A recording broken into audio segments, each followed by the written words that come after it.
নানান রকমের বক্তব্য দিয়েছে, কিন্তু এই উত্তর অঞ্চলের বৈষম্য থেকে এখনো আমরা মুক্তি পাই নাই। আমরা যে সকল বিষয় নিয়ে মুক্তি পাই নাই, আমাদের এই অঞ্চলে যোগাযোগ ব্যবস্থা এখনো অনুন্নত, আমাদের এখানকার শিক্ষার মান শিক্ষার্থীদের অনুন্নত, আমাদের এখানে গ্যাস আসেনি এখনো, আমাদের এই অঞ্চলে শিল্প কলকারখানা গড়ে ওঠেনি, আমাদের পাশ দিয়ে গেছে তিস্তা নদী, যে তিস্তা প্রকল্প বাস্তবায়ন হবে এরকম বিভিন্ন রাজনৈতিক ব্যক্তিবর্গ এসে আমাদের সামনে বক্তব্য দিয়ে গেছেন, বক্তব্য গরম করে গেছেন, টিভি মিডিয়া কাঁপিয়ে দিয়ে গেছেন, কিন্তু আমরা এখনো দৃশ্যমান কোনো কিছু দেখতে পাই না। আমাদের এই অঞ্চলের 70% মানুষ হচ্ছে কৃষির সাথে জড়িত, 70% মানুষ কৃষির পরবর্তীতে, এই কৃষি তো আর সবসময় কৃষি কাজের সাথে মানুষ থাকতে পারে না, দীর্ঘ সময় বেকারত্ব থাকে।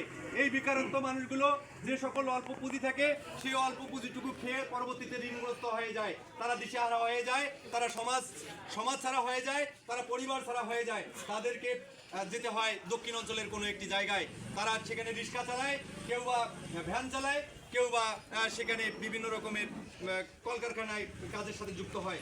এই যে বৈষম্য, আমরা কি আমাদের এই অঞ্চলে যদি অসংখ্য শিল্প কলকারখানা গড়ে উঠতো, এখানে যদি সরকারি বেসরকারি পৃষ্ঠপোষকতায় শত শত হাজার হাজার মানুষের কর্মসংস্থান হতো, তাহলে কি তাদেরকে ঢাকা দেওয়া লাগতো? তাদেরকে কি চট্টগ্রাম দেওয়া লাগতো? তাদেরকে এই অঞ্চলেই পরিবার সমাজ সবাইকে নিয়ে সারাদিন খেটে রাত্রিবেলা অন্তত ভালো মতন ঘুমাতে পারতো। আমরা এই বৈষম্যের মধ্যে পড়ে রয়েছি বন্ধুগণ।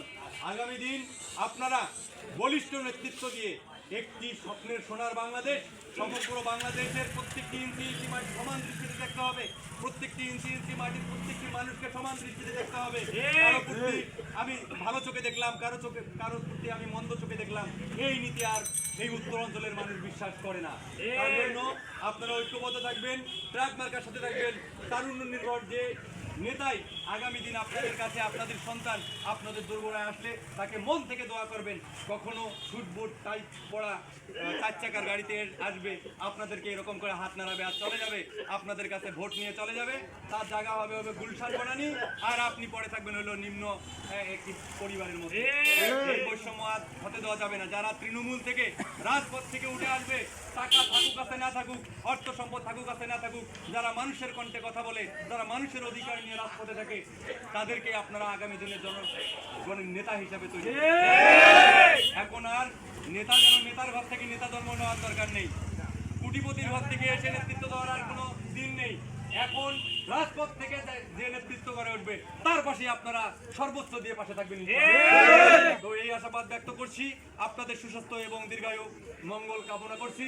এবং আমাদের যেহেতু আগামী দিন এই জায়গা থেকে আপনাদেরই সন্তান ট্রাক মার্কার চেয়ারম্যান পদপ্রার্থী হতে যাচ্ছে, তার জন্য দোয়া রাখবেন, আমরাও তার সাফল্য কামনা করছি।